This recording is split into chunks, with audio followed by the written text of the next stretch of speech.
Hello, everyone, and welcome to the Hustle and Holmes podcast. I'm your host, Ryan Holmes, and it's my goal here to share interesting stories that are happening in the Bitterroot Valley, in Montana, and even beyond. Now, if you like the content that we're publishing here, I really hope that you would go to our YouTube page, our Spotify page, our Instagram profile, and like, subscribe, share it with your friends, leave us a comment, leave us a 5-star review if you would. It really helps grow the channel. And if you also have a story that you would like to tell, if there's something interesting going on that you know about, get in contact with me, please. It's Ryan at exitrealtybv.com. Without further ado, here's the next episode.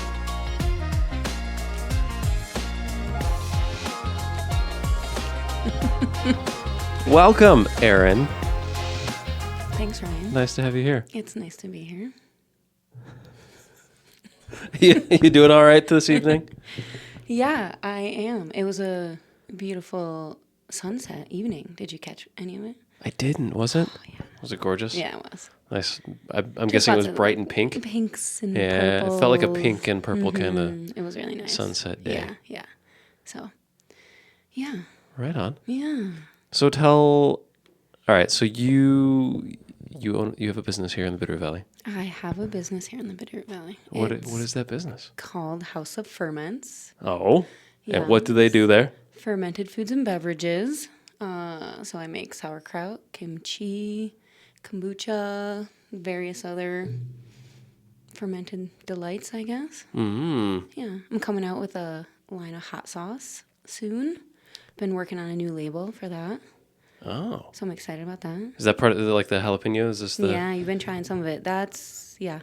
Okay, so that's a tester. That smells really good. Yeah. Well, it's not really a test. I mean, I've been doing... Okay. Yeah, I've been doing hot sauce for a while, but I haven't,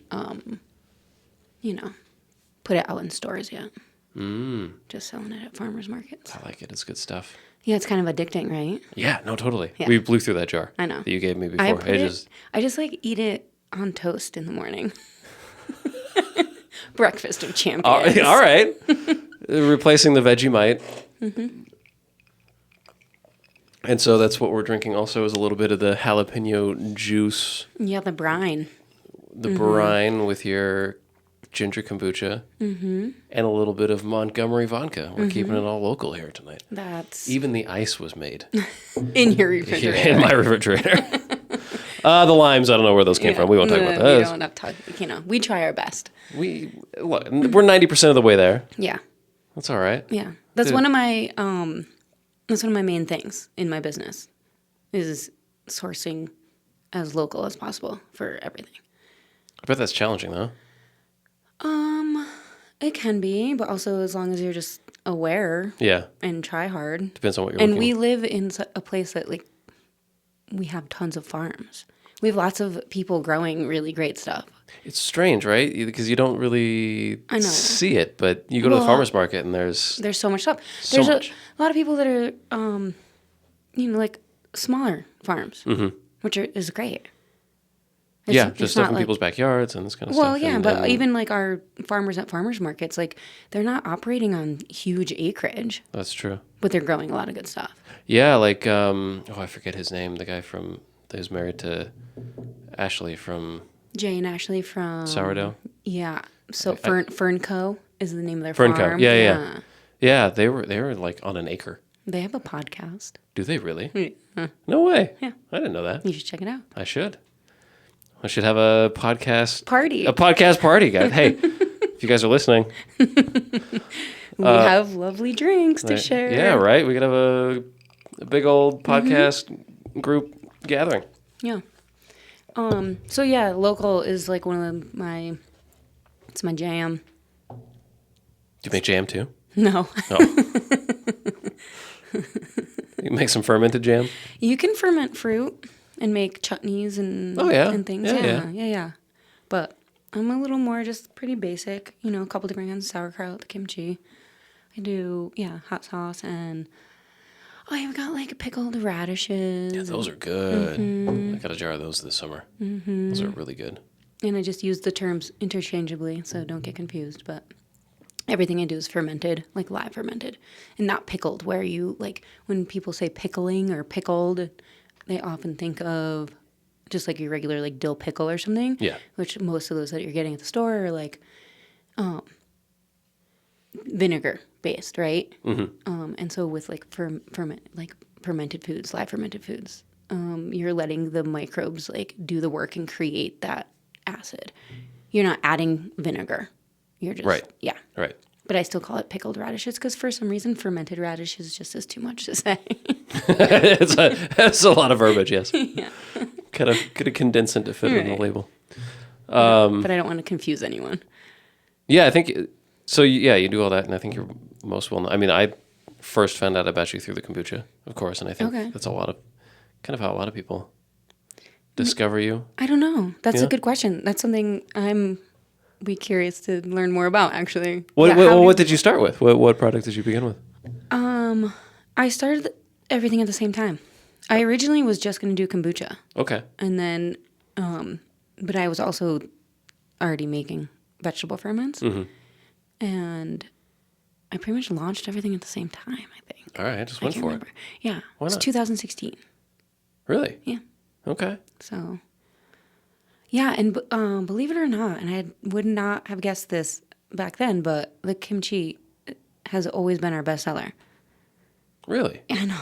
That's cool. I would have never thought that here, but... Interesting. Yeah. Well, I mean, I would buy a lot of it. The kimchi's great. It is great. But I did have to do a lot of, like, educating in the beginning, you know, but it's so... I can imagine. I still do some, right? But that's like the fun part too, you know. Just sure. like, yeah. Introducing people to new things, and then having them love it. That's the having them love it and having them like get hooked on it and come back and all the time. Yeah, that's why I still do markets too, because it's like so nice to. I'm saying that now because it's November. And you're done doing it, but in the middle of the summer, you're just like, why am I doing this? A little bit. I mean, to be honest, right? Like, everyone kind of is like that, I think. That's true. Yeah, it's just a lot. It's a lot. Yeah, every Saturday for, what, you got to be there, it's set up ready by 9? Well, yeah. You have to start selling at 9. Yes. Yeah. You got to be ready to go at I also 9. do Wednesday market at O'Hara Commons. Mm-hmm. Don't forget about that. So... And also the Clark Fork River Market in Missoula. You do that one too? 3 markets a week. Oh, dude. Yeah. Whoa, no wonder like you disappear during the summer. I know. I do. You have to come to market to see me. Yeah, pretty much, right? Yeah. I think that's the... I saw you twice outside of that. Was that it? Yeah, when I just ran into you randomly at Jesse's. Yeah. That was pretty much it. Like... Well, we'll be at market. All right. Yeah. Yeah, that's quite the adventure. Now you got sandwiches there and everything. Yeah. Those are so good. Thanks. Yeah, that was a new thing this year. Starting to do hot food at market. Mm-hmm. And it went great. Yeah, it's just so funny because it's like the stuff that I've been eating all along, and I just figured everyone else was too, but they're not. And so that was part of the thing, was like, oh, this will be a way to showcase, you know, our ferments and how to use them in your regular daily menu, whatever, like how you eat. Yeah. It's just like to give people some other ideas on what to do with other than just eating it straight. Well, some people definitely eat it straight out of the jar. Guilty. Right. But then cooked sauerkraut? Why? Yeah, no, come right? On. But like other people just get stuck in like you put it on a brat. True. Which it is delicious on a brat. I'm not going to say it's not. Okay, take that back. Reuben's as well. Right. All right. Right. That's how like people. So right, just expanding people's kraut eating horizons, I guess. That is an endeavor. By putting it on a grilled cheese sandwich. We're expanding your horizons and eating sauerkraut. Yeah. So yeah, that was great. We just jumped right into that too. That's just kind of how I do things, for better, for worse. All right, why not? It seems to be working out just fine. I guess. Yeah. Well, you're having a good time. It sounds like. Yeah. No, I still enjoy what I do. Yeah. There you go. And I'm always learning. What more could you ask for? Well, Fair enough. I'm like, should I get my list out?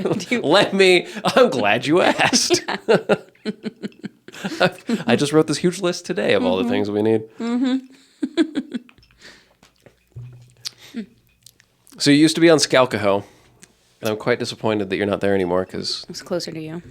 I know. Then I can just run down there and grab all that stuff, and now you're up in Victor. Yeah, we operate out of Victor. It's great. Well, just south of Victor proper, but. Do you have a storefront there? No. No? Okay, it's just manufacturing. Just manufacturing, and it's real nice because it's quiet and it's private, and I can just go and knock it out. Yeah, get things done. It's a little more centrally located too, so that's kind of nice.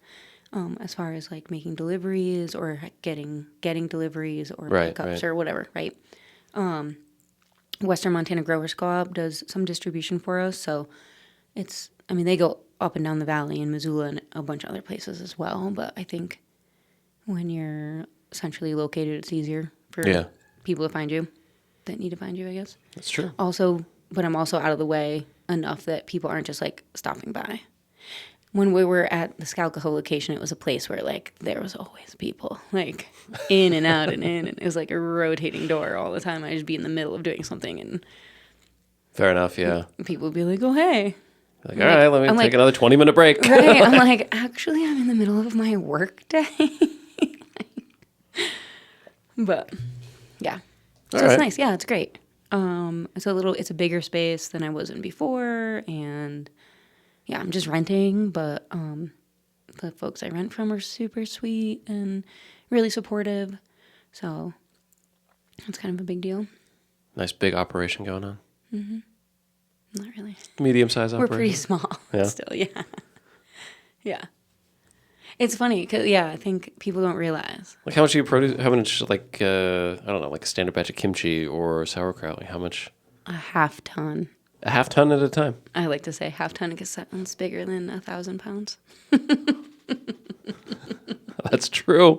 Doesn't it? Yeah, no. All about the psychology. So you're pumping out a half ton a week? Half ton a day? No. Half ton? It depends. So going back to China, source everything locally. Yeah. In the late summer and fall, we just got our last delivery for the season from Lifeline Produce. They grow all of our green cabbage actually. Oh, awesome. And so we just got our last delivery from them. Mm-hmm. And so I just try to like process a bunch when the vegetables are here. Sure, yeah. And ready to be processed. And then basically try to sort of build an inventory it's all, Yeah, it's going to last the winter too. Right, exactly. And, yep. Yeah, how does that work then? So, yeah, because we're pretty much at the end of the growing season. Yep.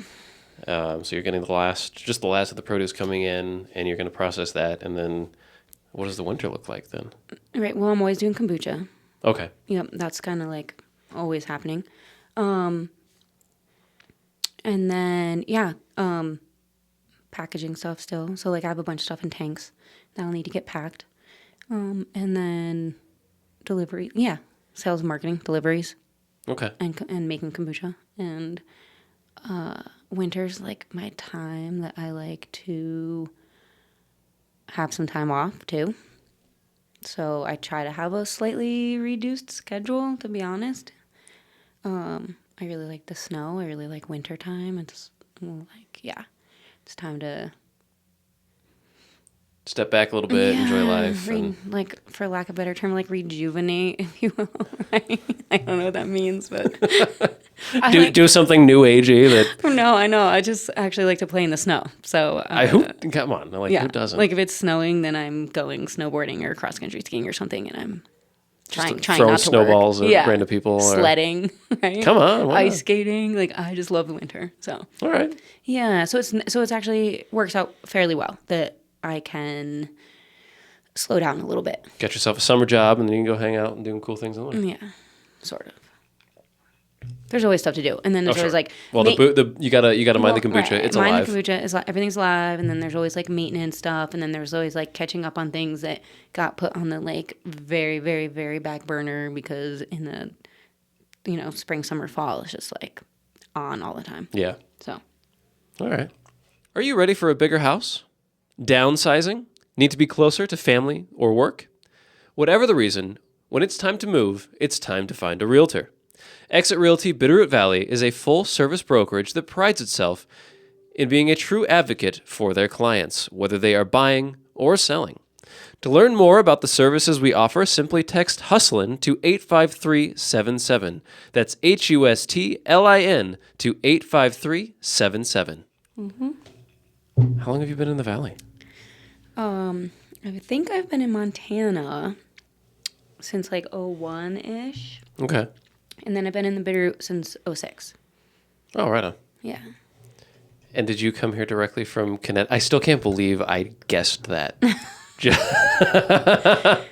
One day not many people do. We're just having a conversation and you said you were not from here, and for some weird reason I was like, I think you're from Connecticut. Yeah, why? What gave it away? I have no idea. My snarky sarcasm, or like Well, I haven't hung out that much. I've been in Connecticut for a total of like, I don't know, maybe 72 hours in my entire life. So I really... Yeah. I don't know. I really don't know. It was one of those things. Like, the universe was like whispering in my ear, right. and I just... Yeah, no, I grew up in Connecticut. I don't know if you know Connecticut geography, but in like the little corner, like where the spit, near the sound. Mm-hmm. Trumbull. It's the name of the town I grew up in, actually. Trumbull. Oh, I'm giving away a lot of information. I don't know how I feel about this. Yeah. However, home of the 1989 Little League World Series champions. No way. Yeah. All right. I was at that game. Who's the... Dating myself, too, but whatever. It's fine, yeah. So, yeah, grew up in Connecticut. That was fine. Went to school in Vermont. And then at the University of, which was great. Oh, in Burlington. Yeah. Nice. Okay. Yeah. Did you ever go to the Magic Hat Brewery? Of course. Of course. Of course, yeah. Lots of things back there that I love. The Shed. Have you ever heard? Like, I don't even know if it still exists, but this was like, yeah. The Shed? The Shed was like this tiny microbrewery of some sort. This was like... I like it. Yeah. Still in the semi-early days of microbrewing, I think. Okay. They made all these like dark beers and like, ooh, they were so good. But then you would get Shed Head. That's what I learned in college. And fast forward. That's what college teaches you, folks. Fast forward. I ended up out here. I studied restoration ecology or environmental science, but whatever. Ended up doing a lot of wanting to do restoration work. And I ended up out here to plant trees. I was a tree planter for a while. Okay. Yeah, I worked for some restoration outfits. It's a hard job. Yeah, hard but good. Like, so good. I've never done it, but Right. I've known a few people. Yeah, no, it's manual labor. And it's like hard physical manual labor. Oh, yeah. For sure. Oh, It's yeah. super tribal, though. And, like, you're just on a crew of people and you're just out in the working, planting trees for hours on end in, like, sometimes pretty remote places. And you're just, like, living in this little, you're like a tribe. You become a tribe. Sure. Yeah. I have, like, some of my dearest friends still to this day. I, like, met when I got here and we all were working together and stuff. So, yeah. I was doing that for quite some time. Okay. And then I switched over to doing more consulting work. Still, we're doing field work, but I was working for an outfit that's here in town. That's how I ended up in the Bitterroot. Well, actually, the other company I was working for was based in the Bitterroot, too. They don't exist anymore, but traveled a bunch, tree planting, but always ended up like back in Montana, and yeah. And then I was working for GM Environmental Consulting. They're based in Hamilton, doing a lot of like riparian restoration work, working on like the Clark Fork River, Okay, yeah. the Milltown Dam project, like Gotcha. yeah, had a really great, stable, steady job. Who wants that? And then gave it all up to start my own business in a completely unrelated field. It's still science related. Totally is. Yeah. No, absolutely. It's, maybe you're not Well, You're helping restore people's gut microbiome. Yeah, totally. I there knew, you go. Yeah, that's where I was like, he's going to go there. Trying to work it together here. Yeah, no, I like I always say that like I love fermentation because it's a blend or a mix of science, art, and culture.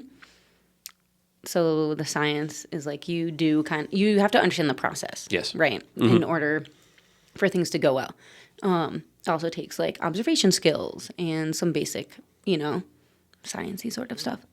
And then art, because once you do understand that process, then you can get pretty creative. Like, you can pretty much anything can be fermented. And so, go for it. You know what I mean? Like figure it out, try it, tweak it, like you can be creative in that way.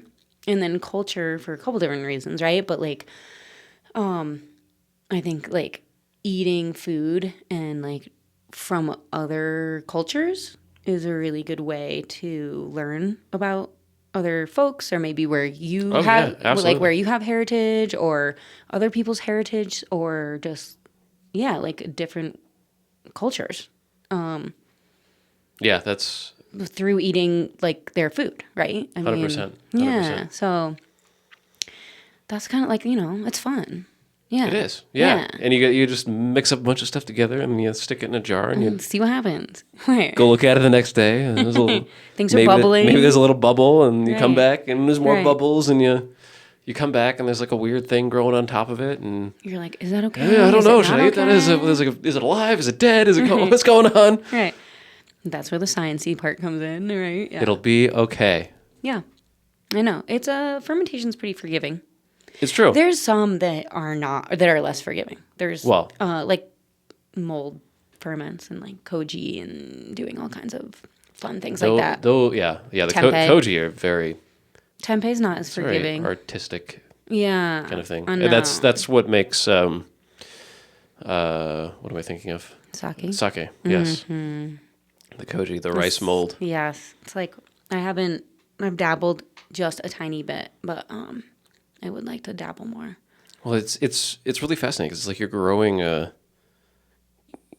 creating a little civilization, right? So you're taking these. You're just fostering, I would say, right? Sure, you're not creating. You're giving them the environment to flourish. Exactly, like it's all already there and happening, and you just get to be a part of it. That's basically true. Yeah, you're creating an environment where they can thrive and have food and continue to grow. And I mean, because it's there's mold and yeast on and bacteria pretty much everywhere on everything. Yeah, so fascinating. Yeah, right. I mean, because you don't have to add anything. Whenever when you make sauerkraut, you just chop it up, add a little bit of salt, and go to town. Yeah, all the stuff everything else is already there. I know. I'm excited. I'm doing a crowding with kids. I'm doing a workshop at the Bitterroot Public Library, December 1st. Oh, okay. And it's my first all younger age people workshop. I guess I do workshops, but usually they're adults. But this is like specifically for children, and I'm really excited about it. Right on. Yeah, that'll be good. I know. Give them a little education. Yeah, that's super important.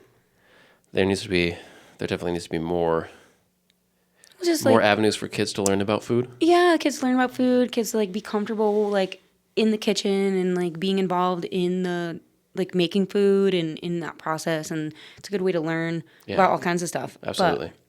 And also gain confidence and skills, I think too. And not be so scared of germs. And not be so scared of germs, or just not be so or like try new. Like kids and food can be a thing sometimes.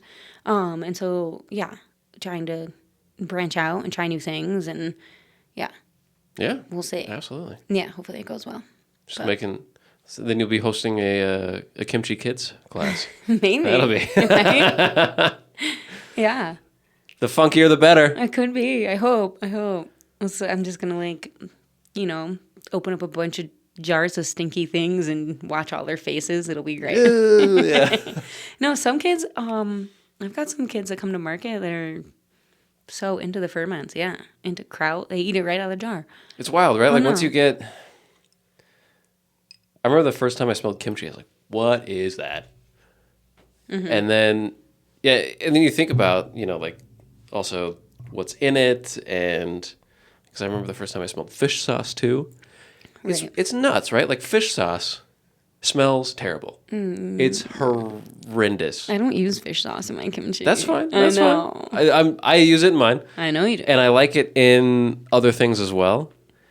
But I just remember the first time I heard about it, the first time I smelled it, it's like, okay, so you take a bunch of fish and salt and you basically just let it rot. Ferment, yeah. And ferment for months. And then the result is kind of amazing. Stinks to high heaven, but you put a couple drops in some soup, and my goodness, it is the best thing I've ever had in my life. Right. It is nuts. Like this tiny little, just, and you don't need much. You just a couple drops. Right. It's so concentrated. Yeah. Yeah. Yeah, super concentrated. You don't need a lot, but boy, does it make pho or, like any miso soup or anything like that out of this world. Yeah, I know. And I think, we, I didn't grow up with any of that stuff. Right? Neither did I, yeah. I had a pretty, regular, well-balanced. Lunchables and... Lunchables and public school food. And box brownies and Coca-Cola for breakfast. Yes, I did that. Absolutely. But no, I was a well-fed child, and yeah. Yeah, but yeah. Well-fed in a pretty standard starch, vegetable, square American meal, protein thing. Yeah. It's funny. My family, I love you guys. They won't eat anything I make.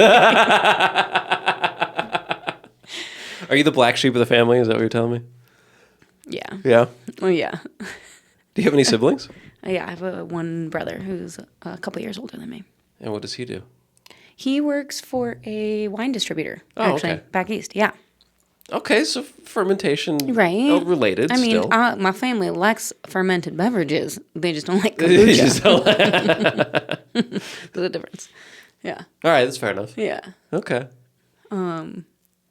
But yeah, it's funny. They try all the time.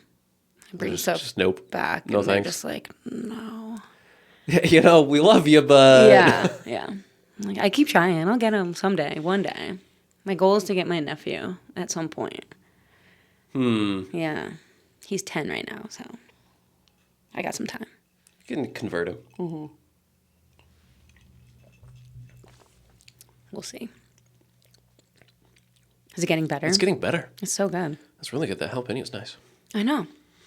And it's very flavorful. Not just, it's not super spicy in the drink, I don't think. It's just enough. But it's got that briny taste. Yeah, a little bit of saltiness. Yeah. Keep you hydrated, So. Yeah, right? I would know brine shots for after exercising and stuff. Oh yeah, for sure. Yeah, after runs. I drink big long runs. Right? I just drink sauerkraut juice right out of it. So do I. I know. Oh, and I did bring some beet kvass too, and the beet kvass is super good for your pregame. For before long runs or bike rides or whatever you choose to do. There's been a lot of talk about beets. I haven't looked much into it, but there's something... Good, blood and liver. Something tonic. Right? It's good for, it helps with endurance. Yeah. And I kind of swear by it because I, sometimes, you read things and you're like, what, take it with a grain of salt, if you will. But, I did read, I was already making beet kvass just because I love how it tastes. That's oftentimes, I just do things that, I just make things that I like to eat and that, taste good. Yeah, oh yeah. Or, things, right? They just also happen to have the added benefit of also being good for you. So how do you make it? What, the beet kvass? Yeah. Oh, it's so easy. It's basically just, fermented beet juice. Chop up beets, not even, just, cut them up, quarter them, cube them. Mm-hmm. Make a brine, just salt water. That's it. Pretty salty, but yeah. And then let that ferment, stir for a little bit, and then just let it do its thing. It takes quite a while for it to get to a sourness that I kind of like, but everyone's palate is different. you're going to get similar benefits, right? Like, that's the... If you don't like super sour, tangy things, you can still enjoy, like, a sauerkraut. Just eat it young. You know what I mean? Yeah. Oh, yeah, absolutely. Yeah, you have full control over it. Like that's the thing of kimchi that I gave you that I had rediscovered in my I love my basement. I was like, oh, I put this in here 6 months ago. I forgot about that. I love rediscovering. And it gets better. Mm-hmm. It's a lot of it's like wine, you know. Yeah, some people are a little like you know, and I enjoy it all. Like I like fresh stuff, like fresh younger ferments. I love super sour, tangy ferments. So, and then with the bikavas, then you could also add other herbs, or you know what I mean. You could flavor it in other ways too. Like add whatever kind of herbs and spices you want to make it something else. But I just love like straight bikavas. Wow, and it's beet so flavor. Good. Yeah. You have to like beets to like it. But it's like earthy, a little salty, a little tangy. Like, it's so good. And then it's like, it's really good for you. And so I was running, I was doing a run a couple years ago with a friend of mine. And I was like, the Snow Joke. Have you ever heard of that run? No. Where's that? It's up in Sealy Lake. Okay. It's a half marathon in the middle of winter in Sealy Lake. You run around the lake in February. Why not? Yeah. I'm not a runner. I'm like, but I did this. She asked me and I did this thing and we chugged I was like, we have to drink this before we get there. We're driving up from here. I'm like, we have to drink this like now. We're supposed to drink it half hour before we run. Like it's supposed to be good for us. It'll help with endurance. And so we just like chug a bunch of beet kvass. She's like, this isn't like the brine, is it? I'm like, no, it's not like the brine.